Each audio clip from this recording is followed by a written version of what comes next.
No, right? See, one of the most important ways for you now to improve, okay, is yes, obviously you will learn strategy, you will learn tactics, etc. All of that is important, end games, etc. But one of the biggest things that you will have to work on is working on blunders, okay, because as you would also have seen, but most of the games get decided on blunders, not just at your level, level 3, but level 4, 5, 6, 7, 8, 9 also.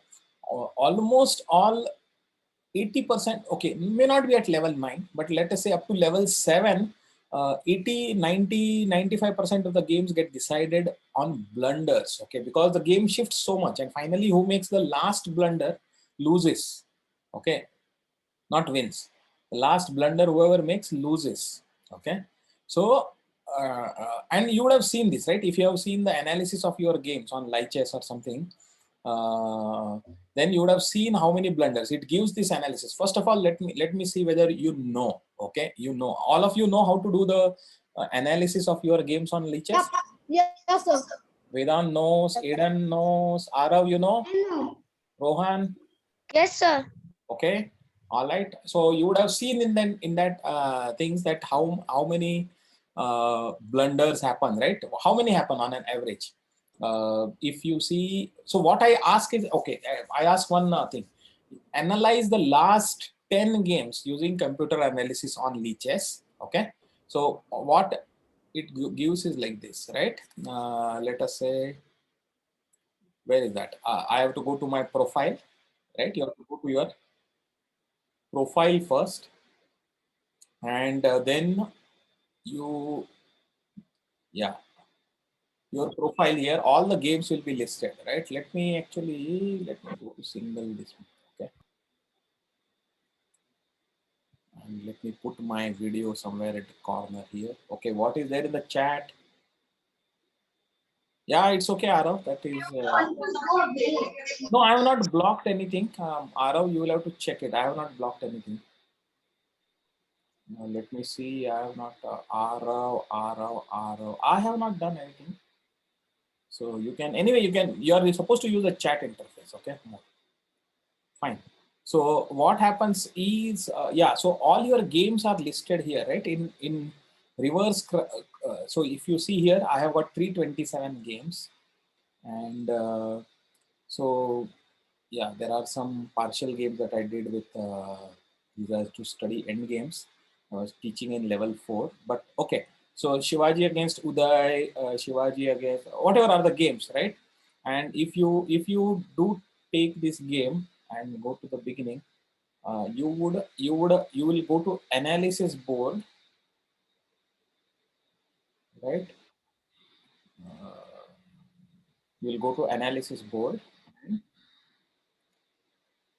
and at the bottom you would have seen that, yeah, it is. What are the things? Uday made 3 blunders and I made 2 blunders in the game. Okay, but he made the last blunder and I won. Okay, so it all shows that, right? How many average centipon loss or whatever it is, everything it shows, right? Like this, right? And analysis, it will show Good you. evening. What is centipon? Centipon is 1/100th of a pawn, okay, because one pawn is a pretty big thing. So on an average, so what this average centipon loss means, on an average every move, how many pawns worth of points you are losing. Okay, so here it is showing that, yeah, it is showing in this particular game, it is showing my opponent was on an average losing 47 centipawns, means 0.47 pawns. Okay, and my play was 0.32 pawns. Okay, I was losing on an average per move when played against the computer strength. Computer will have like a 3200 3900 level strength, like right, almost this one. So very very very strong level, super grandmaster level or world champion level. Against that, if you play, we are losing. Uday might be losing every 2 moves. He's probably losing a pawn, and I am probably losing a pawn every 3 moves. Okay, that is the level of thing. But more than that, so that will come. What I want you to do is look at these things: inaccuracies, mistakes, and blunders. Inaccuracies, it's okay, you can forget. Right now, you focus on the blunders, okay? But note down how many blunders you have made in one game, but not just one game. Look at last 10 games or 15 games, okay, that you played. Do the computer analysis, it will tell you, and then it will tell you how many blunders you made, okay. Then you'd find the average. So whatever is the total, suppose if you find 50 blunders you are made across 15 games, then you know that you are doing 50 divided by 15, which is 3.33, right? 3.33 blunders per game you are doing, okay. Now your goal will be to reduce these blunders. The blunders are big mistakes, okay, not small mistakes, big mistakes, very big mistakes, okay. So that will typically change the result of the game, okay. It can go shift from one side to another massively, okay. That is the reason why it is a blunder, okay. So now what happens is, because blunders cause so much damage, right? So you have to consciously reduce them, okay. And we are going to learn about some techniques to reduce them, okay. But that will requires you to play slowly, think about everything, whatever that you are doing, okay. If you remember, we had done the similar thing in level 2 also at the beginning, right? So time to go back to your level 2 handouts and see what you had done, and now to revise it again. And this you will have to keep revising, okay. You have to work on your blunders all the while. uh, what we had said is that there is a 3-stage approach to blunders, right? Stage 1, do you recall, first of all, do you recall the 3 causes of blunders that I had explained in the level 2? Anyone knows what are the 3 main places how blunders occur?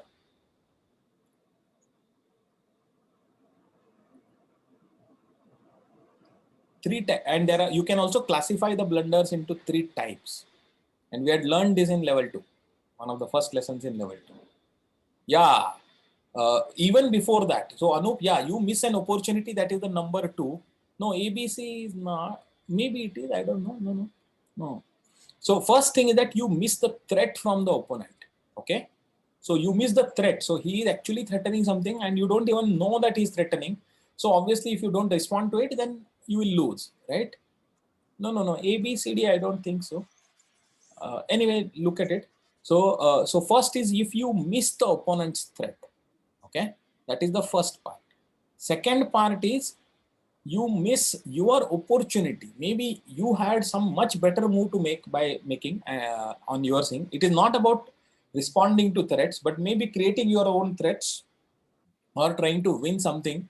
Maybe you had the opportunity to win a piece or win a pawn or something, and you didn't find it, you didn't see it, you played something else, so you lost an opportunity, right? That is the second type of blunder.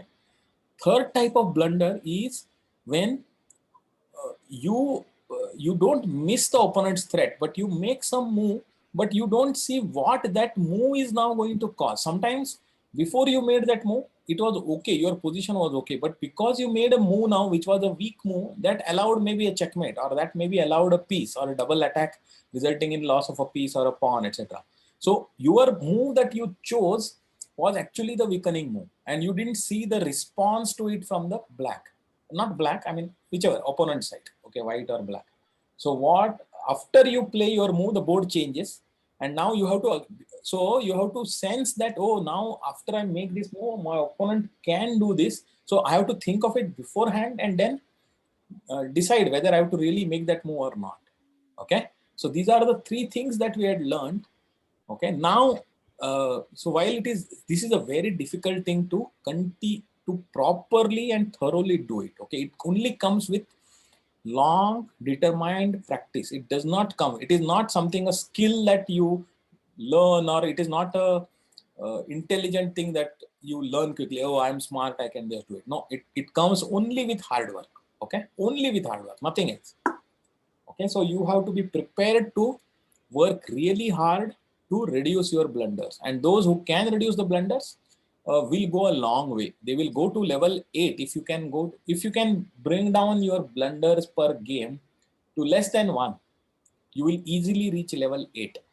I don't know about level 9, but level 8 you will reach, okay. How can people fix blunders like into good way? Yeah, so let us look at the techniques, okay. So let us look at the techniques. So it will take time, so but I have made a plan which is you can what you call, you can follow systematically. Okay, first is stage one. You just have to practice on not missing opponent's threat. Okay, not missing opponent's threat. Okay, so how do you do that? Look at all threats, including checks and captures that the opponent can make. Okay, now he has made the move. Before you decide what is your move, first of all check what is he threatening, right?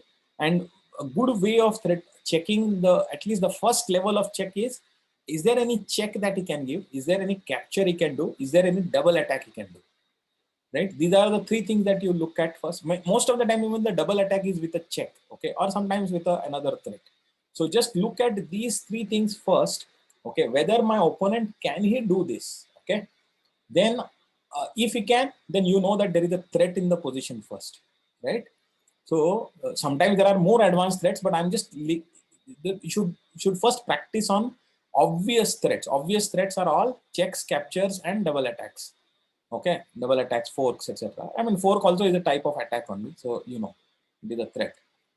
So that you have to check it first. Okay, systematically. So for systematically means you have to look at all the pieces, all the pawns that the opponent has, and all the moves that he can make. It doesn't take much time. Initially, it will take time, but once you start practicing it, you will be able to very quickly do it. But what will happen is, oh, I didn't notice his bishop, which was there at the corner. He was ready to come and give me a fork. Oh, I didn't see because I was looking at this side of the board, etc. These kind of things that happen, they will reduce if you start doing stage one. Okay. So stage one, you should just try to reduce, I mean, notice all the threats from the opponent. Okay. Stage two, you have to look at all the moves that you have at your disposal. Okay, most of the time we get fixated by only 1, 2, or 3 moves, and we only focus on that. Sometimes we miss opportunities. Okay, so what are the, so you should also be thinking at all the checks, captures, and indirect threats that you can make. You should not miss anything. You should consciously think and not miss it. Okay, and doesn't mean you play that. Okay, just notice it. Okay, think about it. Maybe some of them have got a very good reply from the black or the opponent. Okay, but you should not have missed it first. Okay, yeah, I'm going to tell a way of how to do this. Okay, I'm also telling. Now, what is the stage three? Stage three is that now every time before you make a move, look at how the position will change and think of all the possible replies that the opponent can make. What all the threatening replies. So think, oh, I'm planning to move this pawn forward. If I move this pawn forward, what are all the checks, captures, or double attacks my opponent can do? Think about it, and maybe there is something that you would have missed it, and oh, I didn't see it better. Oh, there is a threat, so now let me not make that move. Okay, so this way you will be able to do it. But all three stages you cannot learn, or I mean, it is difficult to do it in one thing. So that's why I have made it into 3 stages. Okay, stage one, you first follow it. Maybe it will take a month for you to work on stage one, then work on stage two, then work on stage three. And when you are working on stage two, obviously stage one anyway you should be doing. Additionally, stage two means you find anyway, you look at all the threats of the opponent, plus you look at opportunities, right? That is the next level of maturity. And then stage three is the third level of maturity. So it will, at least if you start now, it will take roughly, all the serious people who want to work on it, it will take 3 months. Okay, so it's not something which is a thing. But now, how to do this? What I suggest is you pair up with one of. The temp, sir, my mic can work now. Okay, that is good. That is good. See, what I suggest, right? What I suggest to Totally gone. yeah, but what I suggest is this, that you pair up with another thing, okay, with another player, okay, or another team member. You decide, and then you pair up and say, okay, we will work together to make this happen. And how to do this? There is a way of doing it. Okay, you just create a study. Okay, learn, study. You go there, you create a study, 2 of you. Maybe Shreya and Vedant, you can do it at home together because both of you are there. Svada and Archit, you are together, you can do it together. Maybe others can just pair up. Okay, but go to study, create one study. And the way that, so this will take, so don't worry about time. Okay, so this is just a whatever demo blunder. I'll delete it afterwards. Okay, create study. I'm just making. Okay, create chapter. And all you do is you are not going to actually, you are going to use this thing to, yeah, just 1 second. I will come to the positions. I will come, but first I'm telling you the technique. Okay, let us say you play a move, whatever it is, right? After some 3 or 4 moves, you can start noticing. Okay, now maybe this one, bc4, and you play this. Now you start noticing at this point of time, or even before. Okay, now before you play, now, so you start making moves like this only. One side, you take one player, one takes one side, one player takes one side. But what you do is now you start commenting. Okay, now itself, now black is thinking that if I play knight f6, then what can do white knight, where can he come? So before making the move, he should look at all the things and he should note it down. Okay, so after this itself, he should add a comment. Okay, comment on this move. See, you can write here below the chessboard. There is this written thing, right? I can write here. So if you say, oh, bishop is eyeing f7. If I play knight f6, white can play. So look at what are the threats. Maybe white can play whatever are the thing, you list it down. So I want to make sure that you are seeing it. Okay, so maybe you can say that white can play knight to g5 and double what you call force on my f7, right? So you have to notice this, right? If I play knight f6, then knight g5 will come. Then you have to think. So there is a threat there. There is an answer to that. All of you know it, right? There is a way to answer. But you have to start writing like this in the study. That will force you. So whatever on every move, what you do is, oh, if after knight f6 plays, right? White will look at, oh, are there any threats for me? Okay, are there any threats for me? So you have to notice it and write it down. Okay, so for example, white plays this, then white has to think that, oh, black can also play bishop to c5. Okay, and then if he thinks I can play this, okay, now before making this move, he has to write, oh, I am planning to play knight to f7. But what are the things? Is it necessary that the queen will move or the rook will move, etc.? Or black can, what are the things? So you have to notice that, oh, there is a possibility that this bishop can give a capture a pawn and give me a check. That is also a possibility, right? So you should not miss this. So you should, before making the move, all the time write down all the threats that the opponent has. Okay, now this is a threat. Now I don't know whether it is a winning threat or not, but you will think that if I take it, what will happen? So you have to start thinking. He will come like this and give a check, and maybe after that his queen will come here, right? So we don't know. I mean, no, I don't think it's a winning threat, but it's an interesting move for black. This is called as the Traxler counter attack, right? In the two knights game, but you have to notice it and how to, so practice it by writing. Okay, in the study, so there is no time pressure. There is nothing to move. So just yeah, there is a reason to counter the fried liver attack. Yeah. So but you start writing like this after, before every move. After the opponent has made the move, you, before you make the move, you start typing, oh, I think he can do this, he can do this, he can do this. So let me now make a move which will do this. Okay.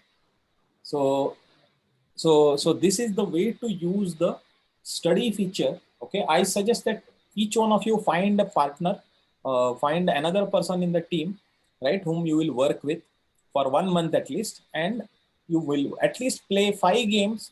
Not play, these are like study games. At least play, create 5 study games where one each time you will alternate, or make at least 4 games. Okay, where 2 times will be white, 2 times will be black. But try to do like this and try to note down.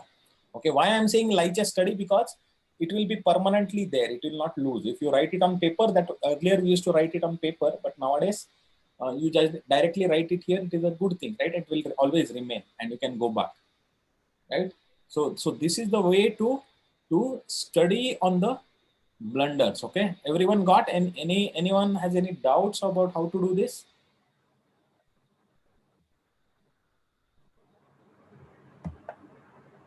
And this is very important. Okay, and you have to do it. Okay, I'm not going to come after you. Have you done it? Have you done it? Have you done it? It is up to you. If you want to improve, You have to do this.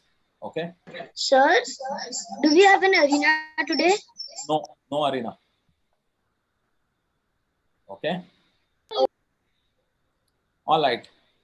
So forget about arena. The class might continue for 1 hour. Okay. So not just 40 minutes. So that's why I'm saying that it is maybe whatever 50 minutes, 1 hour. So don't worry about it. Okay. So now that we know how to do this, right? What should be, what should be your target? How do you know that you have completed level 1? Okay. You should be able to list out all the threats. Okay. You should not be able to miss anything. Okay. Then only you know that you have completed stage 1. Okay, stage 1 is easy, right? I mean, actually it is easy. It is hard work, but it is meticulous work. Okay, it is not, it has got nothing, not too much to do with smartness. It has got to do with determination, and it has got to do with proper detail, attention to detail and meticulousness. Okay, so those who are meticulous will be able to do this. In fact, this entire blunder thing is about meticulousness. Okay, it is not about so much about smartness, intelligence, genius, I am finding the move, etc. No, it is about thoroughly looking at the position and ensuring that you are looking at it completely.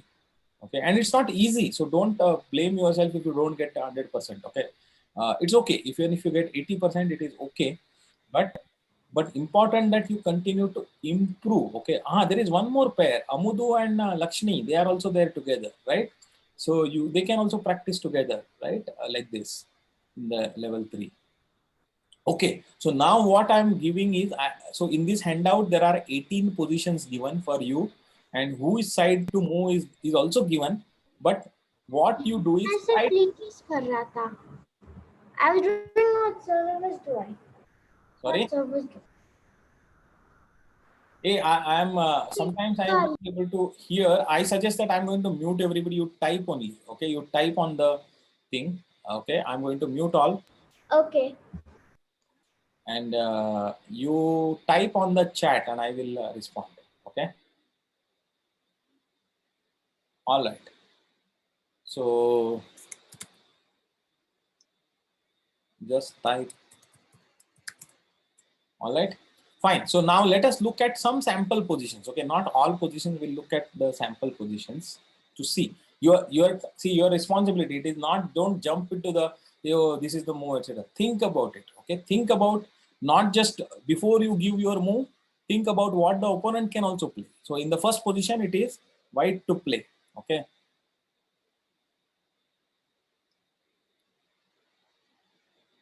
Okay, who is saying, Rohan is saying white king to f4, Vedant is saying g3, Anup is saying f4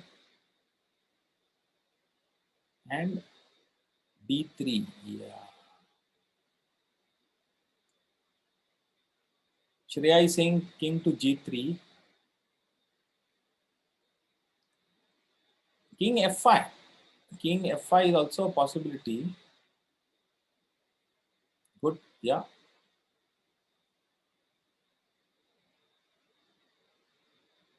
Yeah, it is a mutual zugzwang position, right? So let us see what happens. Let us see one by one. If you play king f4, what happens? If you play king f4, then black will play king to d3, and then, yeah, you want to see this position? Very, very important position. Okay, e3 and e4, and on king is on g4 and c3. So let us go here and let us take a board editor and clear the board, and pawn on here and here, black king here and white king here. Oh yo, this pawn is not, this pawn is here. Okay, all right. And who is to play? White to play, right? Analysis board. See, if you played king f4, you are probably losing the game. You are losing the game because black will play king to d3. Now what will you play? What can you play now? King e4. How can white king cannot go to e4? So you cannot maintain the contact. You will have to do whatever it is. You will even if you play this now, you cannot defend the pawn, and black will win this pawn. Okay, black will win this pawn. Now what do you do? Can you prevent the queening? You cannot even prevent the queening. This is a win for black now, right? This is a simple win for black. Now in the next 3 moves, the pawn will simply roll down and become a thing. There is no question of opposition here. What the black is controlling already the queening square, black king. So the pawn will just in 3 moves, it will just come down, right? So king to f4, if you played, then you blundered. Okay, what about king to f5?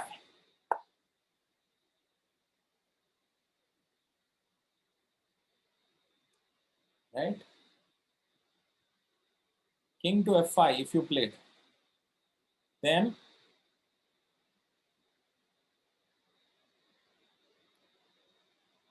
yeah, king to d3, then king to, what will white play? King will play, white will play king to f4, right? So then now what? Now black cannot, white wins the pawn, black is lost, right? So correct. So it is a kind of a mutual zugzwang. Okay, but let us look back at the position and see. Okay, if black played, if white played king to f5, is there a way for white to, is there a way for black to defend? d2, no, d2 it will not, right? Yeah, at the most black can try to come out with the king, but that too he will not be able to. He will just come like this. If you come like this, then he will come. But then what will you do? What should white play?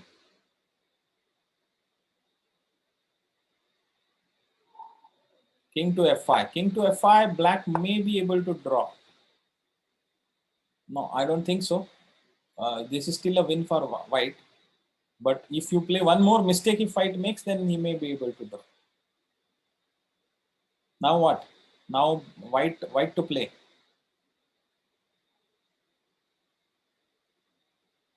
White to play e4. Huh? E4. Black goes here.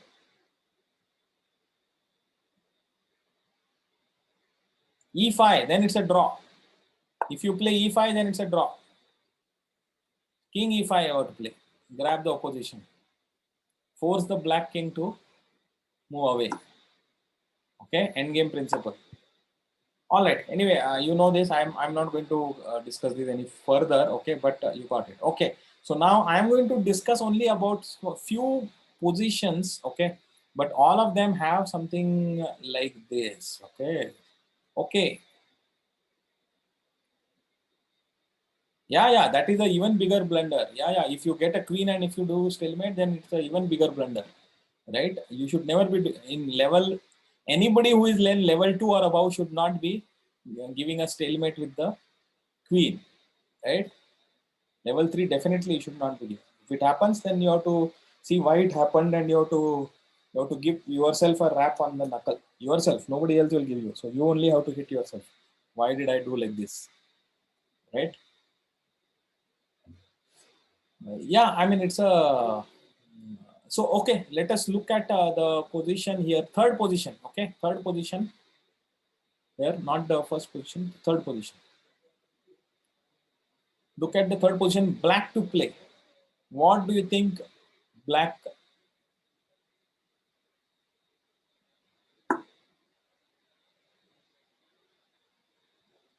What would you play as black? Type your moves.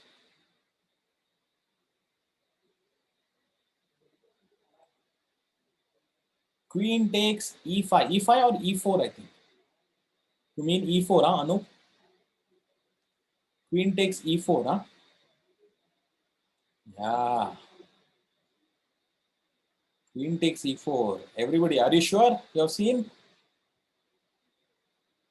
Bishop to g4. Bishop to g4. Black to play bishop to g4, huh? Okay. Bishop to g4, f3 will come. Bishop to f5. Okay. What happens if queen takes e4? It looks very tempting, right? You are going to win a piece, looks like, right? It is, you have a double attack on the e4. White has got only a single defense, right? Yeah, Rohan found it. There is a, you are going to lose the queen if you play queen takes e4. How? Queen takes e4, fine. Rook to d8 check. Rook to d8 check. King has to take the rook.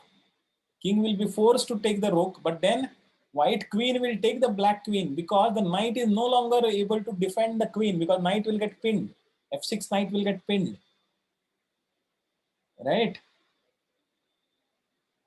Yeah, knight takes e4, then yeah. So that's why I mean. So there are other knight takes e4, then the queen will be lost, right? Yeah.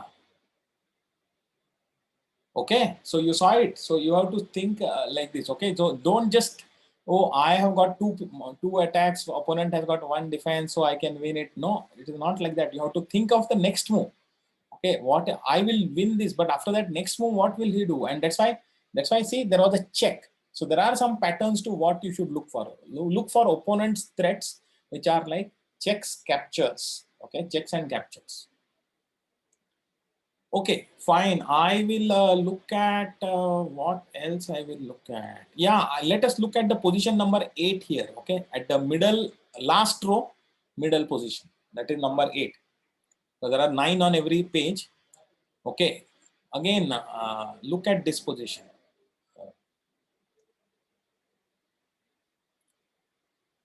Or even the, yeah, let us look at the number 8 position.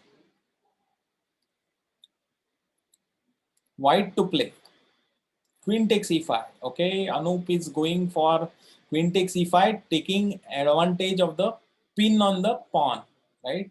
Vedant is also saying queen takes e5. Why they are saying queen takes e5? I hope everybody says, because if the pawn takes the queen, then the rook will take the black queen, right? That is the idea, that is the tactic. But is it the right move? Now that you look at it from the blunder perspective. Let me ask you, is queen takes e5 a good move or a blunder?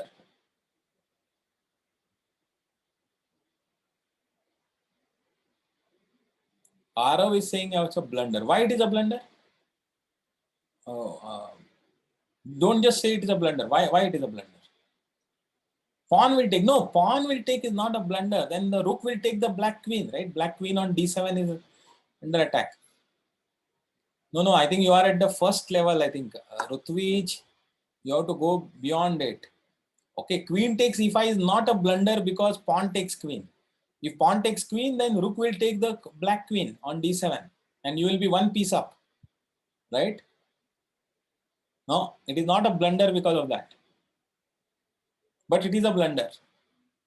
So you are at level 1. There is a level 2 that already these guys talk about. Rohan, Anup, so many of them, they thought about queen takes, Vedant, I think queen takes e5, Lalit, everybody.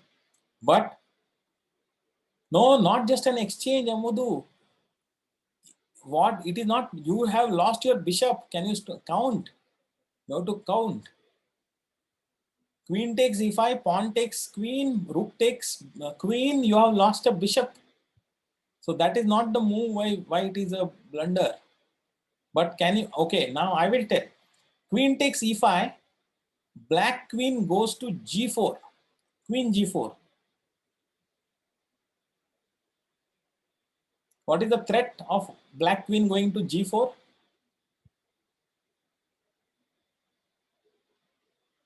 Mate in 1, okay. So how do you prevent, how do you save the mate in 1?